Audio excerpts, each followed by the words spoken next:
Hi, everyone. Welcome to today's Lean Publishing Tip of the Day. Today, I'm going to be talking about writing a book with co-authors, which is a really important topic for a lot of people and an important thing to consider, especially if you're thinking about writing a nonfiction book. Just the usual housekeeping. We'll start the kind of tip of the day discussion properly at the 2-minute mark. So people who are watching the recording, which is going to be most people, can just jump to the 2-minute mark. But before that, let me just point out, as always, that there's always an accompanying blog post to go along with these Lean Publishing tips of the day at leanpub.com/blog. If you don't see the particular blog post that we're talking about here, you can click the little magnifying glass and search for the keywords, and then you'll find the blog post there. We typically go live on X and YouTube and LinkedIn and Instagram.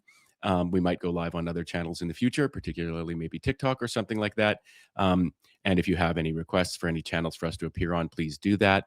You can, what we always ask as well is that people subscribe on YouTube if you're interested. We also have, if you're a self-published author or an aspiring self-published author, we also have a huge author help center online with over 1,000 articles that have all been written, in response to questions that we've had from authors over the years that LeanPub has been around. We're often updating those articles as well in response to sort of new feedback and things like that. So if you are learning about being a self-published author for the first time, or learning about being a LeanPub author, our Author Help Center is a great resource, as of course is our blog, where you can search if you prefer sort of watching someone and listening to someone sort of walk through things informally to reading, tutorials or something like that. These tips of the day and our blog are actually a good resource to go to for that. So here we are approaching the 2-minute mark. 3, 2, 1. Okay, so today's Lean Publishing tip of the day is about working on a book with co-authors. We've seen lots of people do this over the years on LeanPub, and I'm going to show you a really awesome example of that. The first thing I'll say with writing a book with one other person or multiple other people is that I think it's really important to plan your book structure in advance, whether you do it in person in a coffee shop or on your favorite kind of Zoom type app. You should, or the old-fashioned telephone. You should have a discussion about your book structure. Specifically, you should have a shared document that is the book structure, that represents the shared book structure. And this document should be editable, however you manage that, by the two of you, Google Docs, or the multiple of you. The group of you, Google Docs is a good way of doing that. The important thing is to not have any kind of loose ends. Well, remember when we talked about this, or remember when we talked, hey, I thought we were going to be writing a chapter about this and that and the other thing.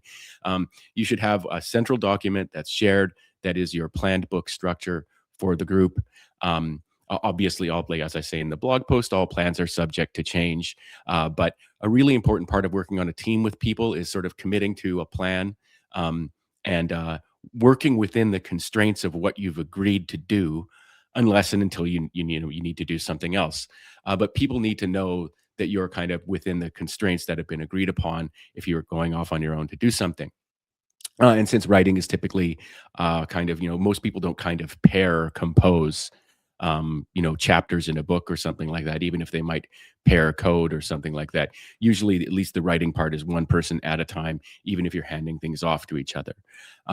So definitely, I would recommend, if you're going to be working with one other person or multiple people in the group, that you plan your book structure chapter by chapter in advance of writing it. One of the really important reasons for that is that if someone's working on their thing, they want to know what they can refer to. This will be covered in chapter 3. This was covered in chapter 1. And they need to be able to sort of, even if those things haven't been written yet, they need to be able to write as though they're within the final structure typically. The next thing you're going to want to do is you're going to want to plan your book's writing process. So that's what I was just kind of talking about a little bit. Are you someone going to write the first draft of a chapter, and then someone else will edit it and revise it, and then you'll go back and forth until you're happy? Are you going to divide it up? One person's going to write chapter 1, another person's going to write chapter 2. In your shared document, you'll then have, the name next to the person who's going to be writing that chapter. So that's one thing that you're going to want to think about.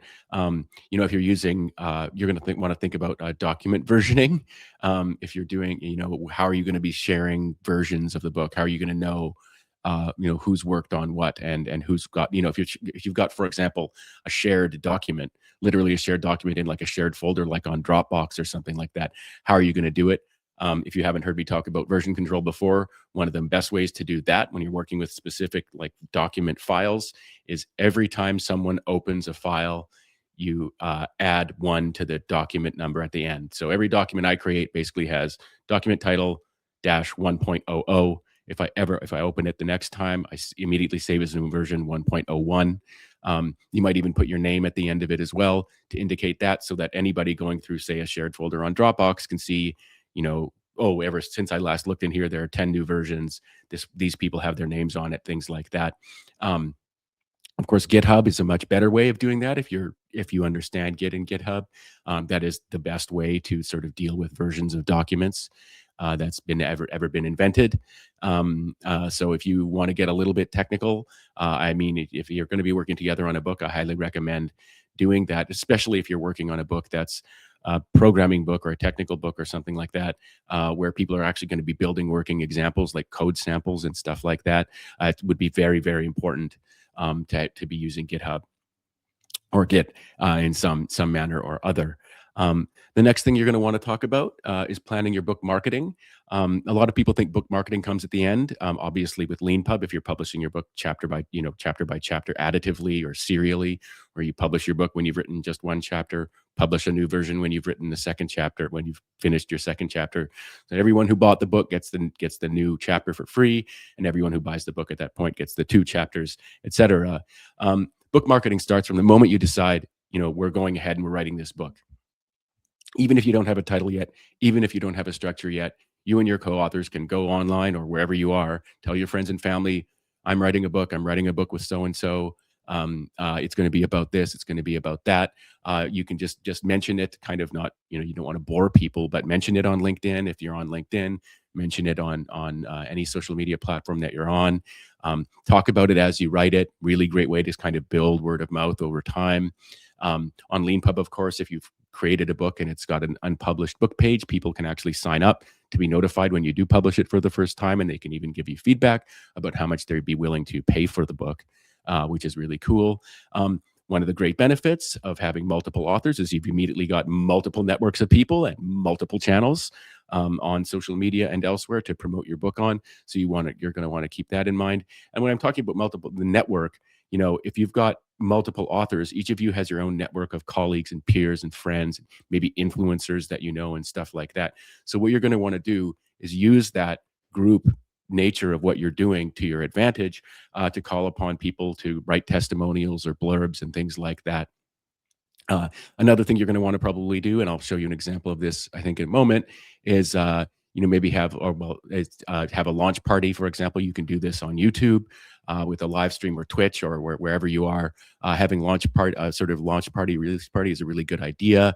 And of course, with LeanPub, if you're publishing your book in progress, every time you publish a new version of your book with a new chapter, you can have a little mini launch, which is really awesome and fun way to promote a book. The last thing, so next I'm going to show you the example I was talking about. There was a really great book that was published on LeanPub years ago called Stratospheric. It's about AWS, really awesome book by a number of really awesome authors. And one of them, I believe, was Philip Reeks, wrote this really great blog post with a really great title called Self-Publishing a Book with Almost Complete Strangers. I recommend you, the link is to this blog post is in the article, or the link to this blog post is in our blog post accompanying this video. But anyway, I recommend you give it a read. It's really fun and interesting how these professional, kind of really smart people from all around the world collaborated on their book. If I recall correctly, like they were working in different time zones, so you could kind of have like a shift kind of thing going on. So your book is constantly being worked on live, which is just very cool. They would have to do some smart coordination and, all kinds of version control and things like that. But you can actually write a book with people you've never met in person. You'll probably have video calls and stuff like that as you go along. But one thing to keep in mind is, like, if you've got an idea for a book and you want to reach out to co-authors, you don't need to know them. You're going to want to have an established presence online somewhere so that they know you're not a crazy person or whatever. But you can actually approach anyone. to write a book with them. And then you can write amazing books like Stratospheric, which ended up being an online course as well. And that's just really exciting. What I mentioned about the release party, let's hope it doesn't autoplay too quickly here. But let me just, oh, it didn't. Good, I have that setting off. They did a release party for their book. This is a really cool thing you can do if you're working with multiple people on a book. Just a really neat idea. Um, so one thing you will then probably have started thinking about is like, oh, we've got a book out there, we're selling it for money. How does all the legal arrangements, how does all the royalty split work? The short answer to that is we don't give specific legal advice, but there's actually a lot of models out there. You won't be the first people to do this. So if you're going to be writing a book with other people, with one other person or with multiple other people, on LeanPub, we actually make it really easy to do the royalty payments split up. The primary author of the book sets the royalty split. When payments happen from LeanPub to the individual. Unless you've set up a publisher account, which is something, or organization account, which is something I'll talk about separately in a different tip of the day video. But yeah, we make the payment part really easy for the primary author of the book to split up. But the legal part is up to you. You're going to want to, of course, read LeanPub's terms of service around primary authors and stuff like that. Maybe search our help center for some, kind of knowledge about how we handle co-authors and stuff like that. But really what you're going to want to do is search the sort of self-publishing blogosphere, which is huge. If you're not familiar with it, there's lots of really smart people who've got lots of really great experience, either in conventional book publishing or in self-publishing and stuff like that. Lots of advice, lots of, great, awesome stories, lots of horror stories. But what you're going to want to do is have some kind of arrangement that you come to around rights and royalty splits and things like that. Just like with any kind of relationship, it all starts great, but you also want to plan for the worst. Knock on wood, that almost never happens. Everyone's usually very happy with these kinds of projects, but you never know. And so what you're going to want to do is you're going to want to, have some kind of legal arrangement that you come to. You're going to want to have formal documents and stuff like that.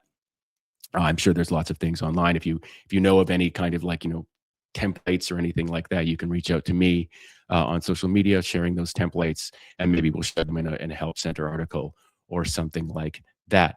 So that was today's Lean Publishing tip of the day about writing a book with other people, and a little bit about what that's like, what it's like to have a co-author, what it's like to, plan your book structure with them, plan your book writing process, everything like that. We've had a lot of experience watching people do this over the years on LeanPub. And so definitely I would recommend plan the book structure. Well, first of all, find your, assemble your crew. Make sure you remember that it doesn't need to be people that you actually know and have met. You can invite people from all around the world who you've heard of or found online to join you in writing a book. Make sure you plan your book structure. Make sure you do it with a shared document somewhere, like in Google Docs or whatever. You're going to want to have a shared document. You're going to want to plan your book writing process. Are you assigning an individual chapter to each person? How's the editing going to work? Things like that.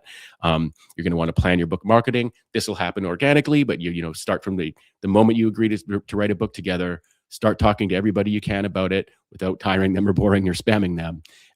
But book marketing starts from the beginning. The great benefit you have when you've got co-authors is there's more than one of you, and to share the kind of time and even the sort of financial cost of book marketing if you're going to be spending any money on ads or things like that. And then finally, you're going to want to make sure that you have everything kind of legally tight by arranging rights and royalty splits and stuff like that, typically by finding sort of good examples online somewhere. So thank you very much, everyone, for watching this live stream today.